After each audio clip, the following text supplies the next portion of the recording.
Hello అందరూ ఎలా ఉన్నారు? ముందుగా మీ అందరికీ ధన్యవాదాలు. ఈరోజు మన కిచెన్లో బ్యాచిలర్ చికెన్ సింపుల్ అండ్ టేస్టీగా ఎలా ప్రిపేర్ చేసుకోవాలన్నది బ్యాచిలర్స్ కోసమే కాదు, అడవడిగా బిజీగా ఉన్న వాళ్ళ కోసం కూడా ఈ ఒక బ్యాచిలర్ చికెన్. ఫస్ట్ ఈ బ్యాచిలర్ చికెన్ని మనం 2 సార్లు నార్మల్ వాటర్తో కడుక్కొని ఇంకోసారి పసుపు నిమ్మకాయ వేసి సాల్ట్ వేసి 3వసారి కడిగినప్పుడు ఇలా కడగండి. ఓకే, ఆల్రెడీ నేను కడిగి పెట్టాను. ఇది వచ్చేసి కేజీ చికెన్. ఫస్ట్ ఇందులో మనం పసుపుని వేసుకుందాము. అలాగే ఈ చికెన్కి సరిపడేగా సాల్ట్ని కూడా వేసుకుందాము. ఓకే, సాల్ట్ వేసుకున్న తర్వాత అల్లం వెల్లుల్లి పేస్ట్ని కూడా వేసుకోవాలి. అల్లం వెల్లుల్లి పేస్ట్ 1½ స్పూన్ వరకు కూడా వేసుకోవాలి. అలాగే మనకి రుచికి సరిపడినంత కారాన్ని కూడా మనం వేసుకోవాలి.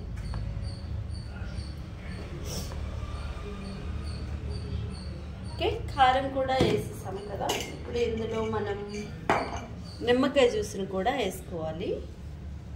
ఒక కేజీ చికెన్కి ఆపు నిమ్మకాయ బద్ద అయితే, పెద్ద సైజ్ అయితే ఆపు నిమ్మకాయ బద్ద జ్యూస్ సరిపోతుంది. వేసేసాం కదా. దీన్ని అంతటిని మంచిగా మనం కలుపుకోవాలి.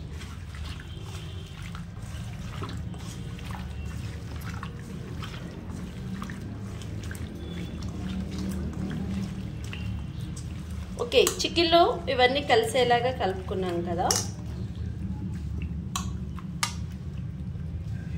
ఇప్పుడు వచ్చేసి మనం కేజీ చికెన్ కోసం 1/2 కేజీ ఉల్లిపాయలు కంపల్సరీ పడతాయి. 1/2 కేజీ ఉల్లిపాయలు తీసుకొని నేను ముక్కలు చిన్న ముక్కలుగా కట్ చేసుకున్నాను. 4 పచ్చిమిరపకాయల్ని 1ని 2గా చీల్చుకున్నాను అనమాట. ఇప్పుడు ఈ ఉల్లిపాయలు కూడా చిక్కుల్లో వేసేసేయాలి. సో మనకి మ్యారినేషన్ చేసి ముందుగా పెట్టుకోవడానికి టైం లేకపోతే మాత్రం ఎంబడే చేసేసుకోవచ్చు, కర్రీ బాగుంటుంది. కానీ టైం ఉంటే ఒక అరగంట ఇలా మ్యారినేషన్ చేశాక ఓ పక్కన పెట్టేసి ఉంచుకోవాలి. ఈ ఉల్లిపాయ కూడా ఈ చికెన్లో ఇలా వేసేసుకున్నాం కదా. ఓకే, ఇప్పుడు ఒక 3½ స్పూన్ వరకు నూనెని పోసుకోవాలి. ఓకే,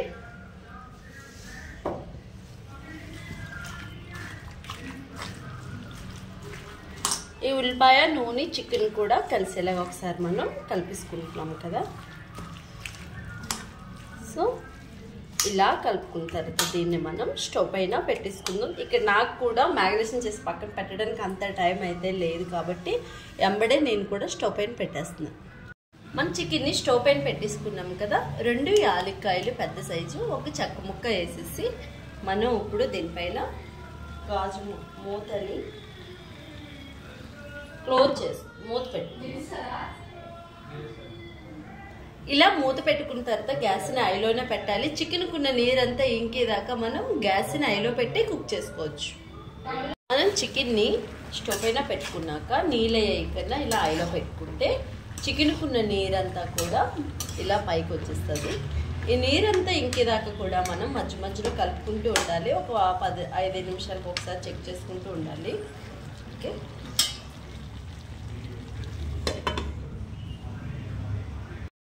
ఒక పక్క చికెన్ కర్రీ చేసుకుంటున్నాం కదా సింపుల్గా.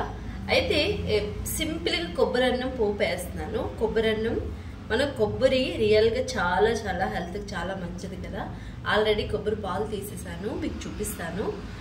కొబ్బరి అన్నం కోసం స్టవ్ పైన కుక్కర్ పెట్టుకున్నాను. కొబ్బరి అన్నం చేయడం వెరీ సింపుల్, టేస్ట్ కూడా చాలా బాగుంటుంది. ఎలా ప్రిపేర్ చేయాలనేదో చూసేయండి. ఏమీ లేదు, ఒక స్పూన్ వరకు జీలకర్ర వేయండి, 2 యాలకులు, 1 మరాఠీ మొగ్గ, 1 చెక్క ఆల్రెడీ పడిపోయినది, 3 లవంగ మొగ్గలు. మరీ ఎక్కువ స్పైసీ కాకుండా ప్లెయిన్గా నీట్గా చేసుకుందాము, టేస్టీగా. కాస్తని జీడిపప్పులు. ఓకే,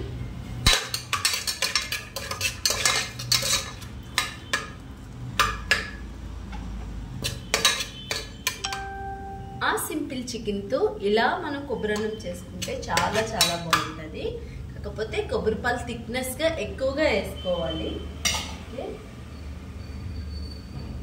ఇక్కడ నేను చూడండి కొబ్బరి పాలు ఇవి ఏంటంటే అర కేజీ బియ్యం కోసం 3 పెద్ద కొబ్బరికాయలు తీసుకొని పాలు తీసాను. సో ఆ కాయలు మీకు చూపించడం రాలేదు, మిస్ అయ్యింది వీడియో, అందుకే కొబ్బరి పాలు చూపిస్తున్నాను. ఓకే, అయితే ఇది మనకి చిట్పట్లయితే ఆడి మంచి వాసన వస్తుంది మనం వేసుకున్న మసాలాలు.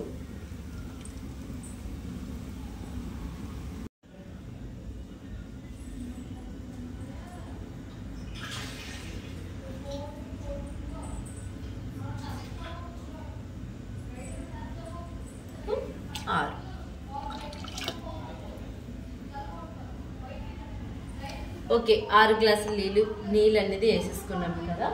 ఒకసారి మనం కలిపేసుకున్నాము.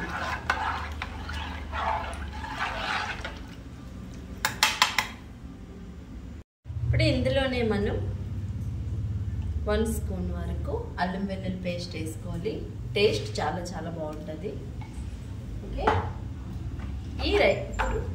ఇవి కోకోనట్ రైస్కి సాల్ట్ తగినంత దీనికి రుచికి సరిపడగా యాడ్ చేసుకోవాలి. ఓకే, అలాగే గుప్పెడంతా కొత్తిమీరని కూడా వేసుకోవాలి.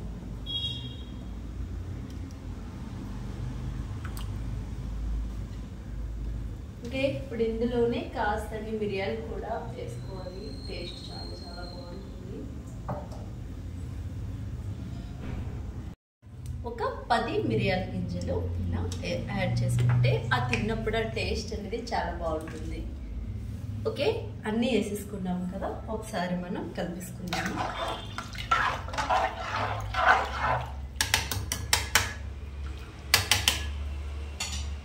ఇప్పుడు మనం దీన్ని క్లోజ్ చేసి ఐలో 2 జిల్లించుకుంటే సరిపోతుంది. మన చికెన్లో నీరంతా అయితే ఇంకిపోయి వచ్చింది కదా. ఇంకొక 15 నిమిషాల్లో మనం దించేసుకుంటాం. అనగా ధనియాల పొడి 1.5 స్పూన్ వరకు కూడా మనం వేసుకోవాలి. ఓకే, అలాగే జీరా పొడి కూడా వేసుకోవాలి. జీరా పొడి కాస్తంత వేసుకుంటే సరిపోతుంది. ఒకసారి పొడులన్నీ వేసాక మనం కలిపిసుకుందాము. ఇక్కడ జీరా పొడి ధనియాల పొడి అందుబాటులో లేకపోతే చికెన్ మసాలా ప్యాకెట్ దొరుకుతుంది కదా, అది యూజ్ చేసి పర్లేదు.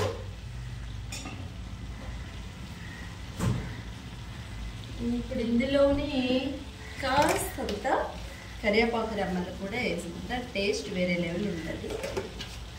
ఓకే, ఇంకొక 10 నిమిషాల్లో మన చికెన్ రెడీ అయిపోతుంది.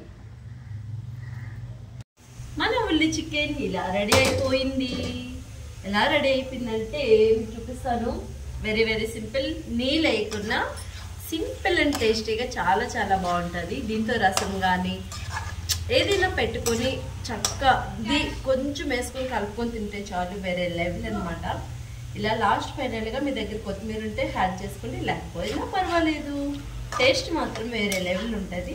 ఉల్లి చికెన్ టమోటా వేయకుండా నీళ్ళు వేయకుండా ఇలా బ్యాచిలర్ చికెన్ ఎలా ప్రిపేర్ చేశాను, బాగుందా? ఈ వీడియో మీకు కూడా నచ్చితే అయితే ఎందుకు ఆలస్యం, మీరు ఇచ్చే లైక్ మాకు ఎంత సపోర్టెడ్గా ఉంటుందో ఒక లైక్ చేసేయండి. మంచి సరికొత్త వీడియోతో మళ్ళీ కలుసుకుందాం. పక్కనే కొబ్బరన్నం అవుతుంది, అప్పుడే ఓపెన్ అవ్వడానికి అవ్వదు. ఆ కొబ్బరన్నం ఈ బ్యాచిలర్ చికెన్ వేరే లెవెల్ ఉంటుంది. టేస్ట్ మీకు కూడా చూపిస్తాను. అది కూడా మన సింపుల్ అండ్ టేస్టీ కొబ్బరన్నం ఎంత బాగా వచ్చిందంటే టేస్ట్ కూడా అలాగే ఉంటుంది. ఇందులో ఎక్కువ మసాలా స్పైసీ లేకుండా చేసుకున్నాం అన్నమాట. అందరమే ఈజీగా తినొచ్చు, ఘాటు ఉండదు. చాలా కొబ్బరి పాలు థిక్నెస్గా వేసుకున్నాం కాబట్టి చాలా రుచి ఉంటుంది. నా మాటలో చెప్పడం కాదు, మీరు కూడా ఒకసారి ట్రై చేసేయండి. అయితే ఈరోజు మన కిచెన్లో ఏమిటంటే స్పెషల్ ఇలా కొబ్బరి అన్నం అండ్ ఉల్లి చికెన్ అనే దానికన్నా బ్యాచిలర్ చికెన్ అనమాట. కొబ్బరి అన్నం అలాగే బ్యాచిలర్ చికెన్ కూడా ఎందుకు మిక్స్ చేయడం, వేసేద్దాం. కాంబినేషన్ చాలా చాలా బాగుంటుంది. బ్యాచిలర్ చికెన్ సూపర్ అంటే సూపర్. ఈ రెండు కాంబినేషన్ అనమాట, వేరే లెవెల్, తగ్గేది లేదన్నట్టు ఉంటుంది.